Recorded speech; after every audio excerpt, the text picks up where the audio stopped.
So we've already worked with some algebraic properties, and in 1.7 we move on to the distributive property. And we're going to use that distributive property in order to do something we call simplifying expressions. So that distributive property, we can illustrate it by using an area model, is another property of real numbers that helps us to simplify some expressions. So for example, if I know the width of a box is 8, the length is x plus 5, I can break that into two separate chunks to make that a little bit easier. So if I'm trying to find area, I can separate those again and do 8 times x and also 8 times 5, and that's our distributive property. So I can use that, again, to simplify the product of a number and a sum or difference. Just like a number and a sum or difference, we have two items right there.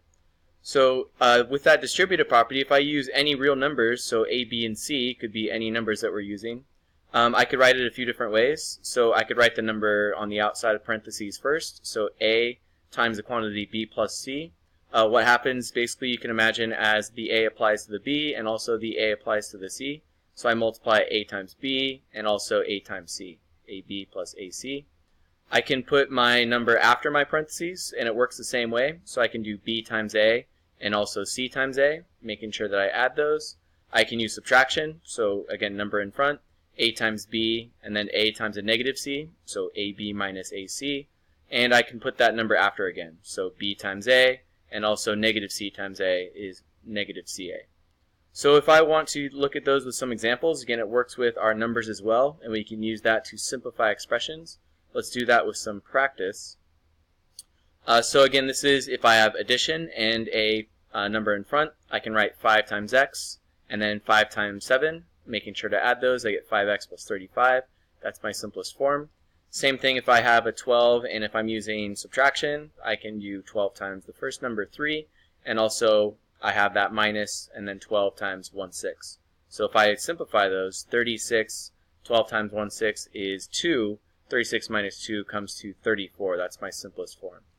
So same thing if my number comes after my parentheses, I still use 0.4 times 3, 1.1c times 3, making sure I add those. So if I have 1.2 plus 3.3c.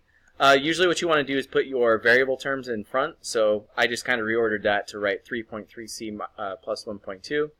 And similar idea here, we can also multiply by a negative, so I have subtraction and I'm also multiplying by a negative for each.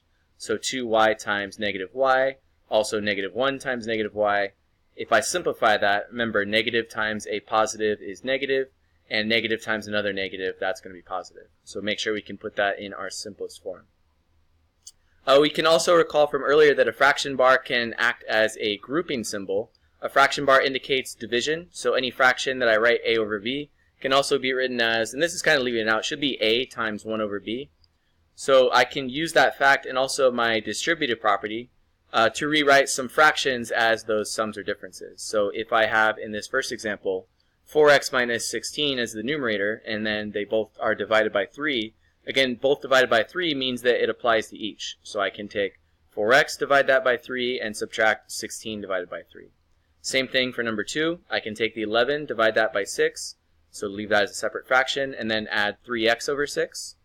What you always want to make sure of also is that we simplify fractions, so 3 over 6 reduces to 1 over 2. And remember, I usually put my variable terms in front, so I switch that x to be in the beginning.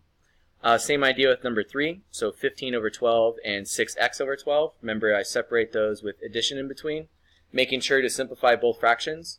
6 over 12 reduces to 1 over 2, and 15 over 12 reduces to 5/4, and making sure that we have that x in front.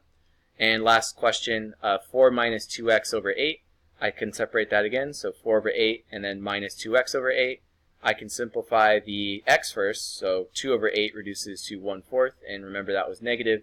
And then 4 over 8 reduces to 1/2, that term was positive. So make sure that we use that distributive property to simplify those fractions.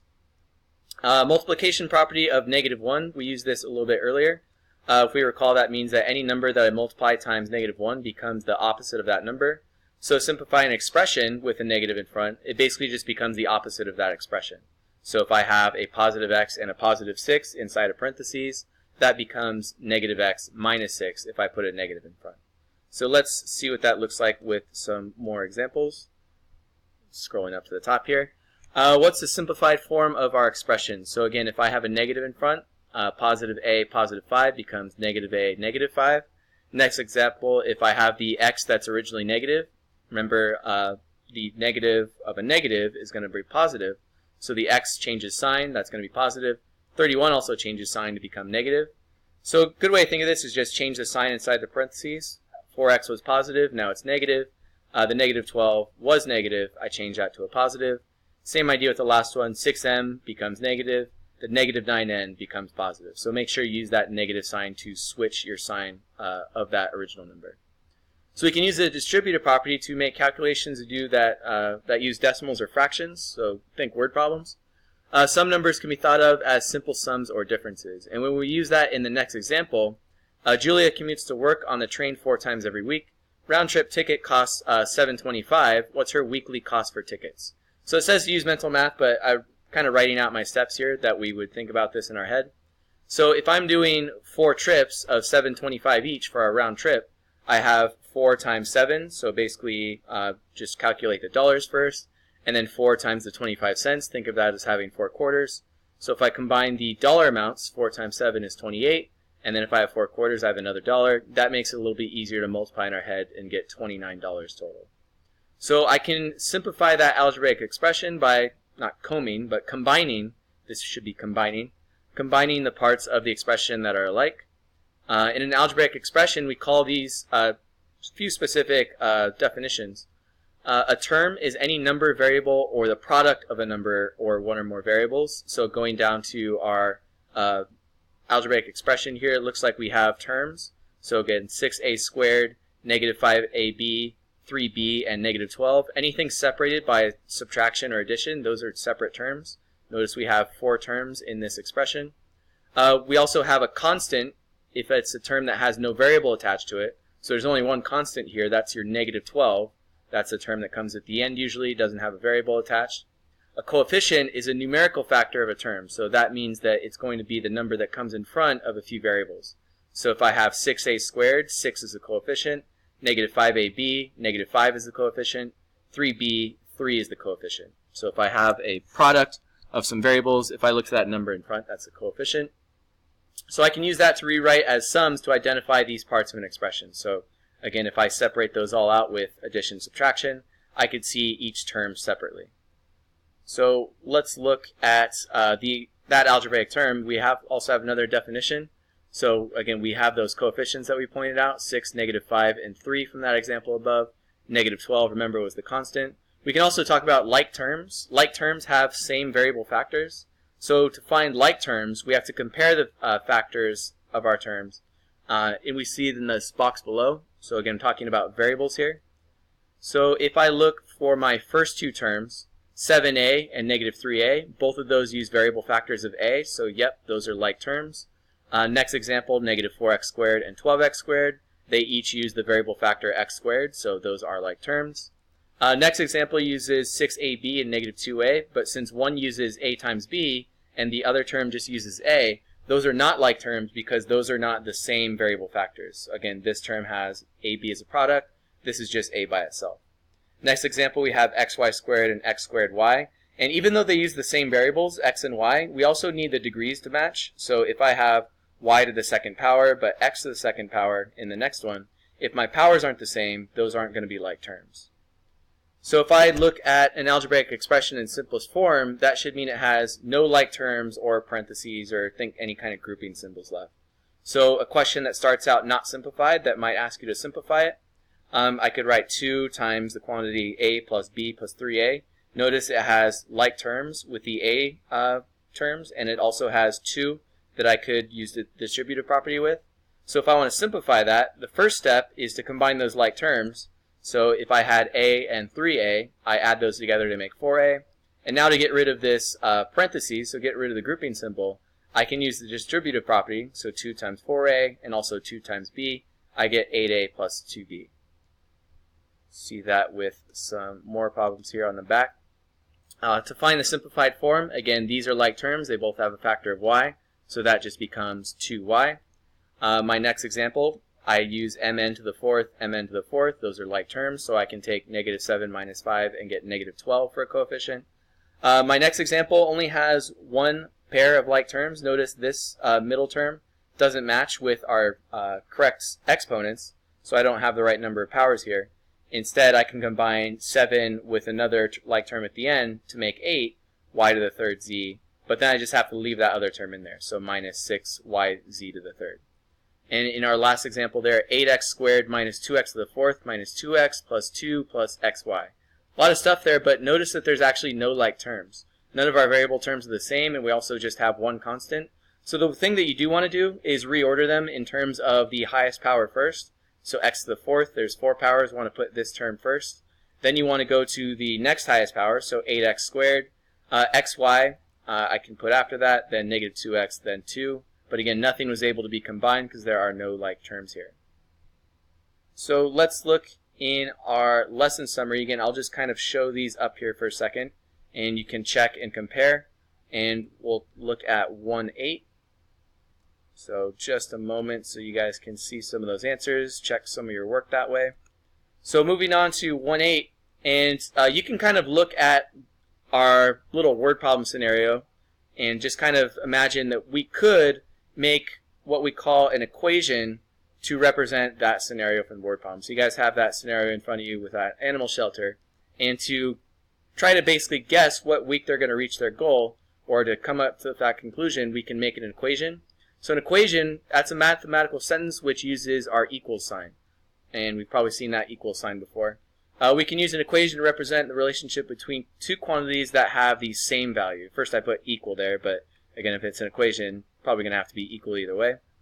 So an equation can be true, false, or open. So it's true if both sides of the equal sign are equal. It's false if one side is not equal to the other. And it's an open sentence if it contains at least one variable. So it could be true or false, depending on what the value of the variable is. So in our practice, to pick if they're true, false, or open, our first example should be open because there's a variable, and that variable is y. Our next example is true because I have 9 on the left and 9 on the right when I reduce. And our last equation is false because when I simplify, the left side is 4, right side is 6, so that is a false equation. So we can also talk about solutions to equations. A solution is of an equation containing a variable is the value of that variable that would make the equation true. So in most cases, if we just have one variable, there's only going to be one solution. If we have, for example, m equals 2, if we're proposing if that's a solution to this equation, 6m minus 8 equals negative 5. If I try to substitute, so if I know that m is supposed to be 2, if I substitute my equation, 6 times 2 is 12, so minus 8 is 4. So then I see that 4 not equal to negative 5, that's not going to be a solution to the equation. Does not make that equation true.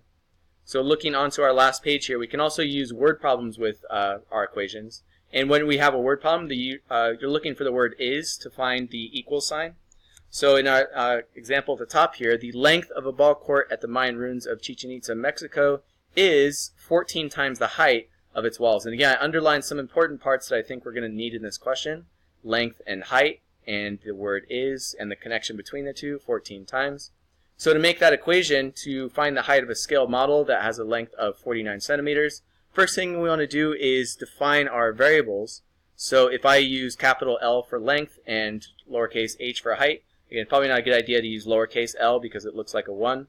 I can rewrite the word problem as just L equals 14h, because that's just saying length is 14 times whatever the height is. And if I know that the scale model has a length of 49, I can use that and substitute in the equation, so I get 49 equals 14 times the height. And we don't even really have to solve that. We can just use that to set up our equation. And what we've seen from that blank below is that we can use a table of values if we want to find or estimate a solution. And we're going to have more structured ways later on to find it. But our table of values comes down to thinking of a good value that could use to substitute in our equation in order to solve. So for example, if I have this equation right here, first thing I did was substitute a negative 5, and we get 40, so it looks like that's not enough. If I substitute negative 10 instead, I get our correct value, 55. So some of it is going to take a little bit more guesswork, but you just want to look for a good starting value. Notice if I use a positive, that would be too low, so I want to start with negatives. Next example, I'll just kind of leave it here so you can check. But same idea, we just want to estimate as close as we can. Negative 8 looks like the closest solution, so we can use that as our approximate answer. Make sure to go ahead and try these and have these filled out for class.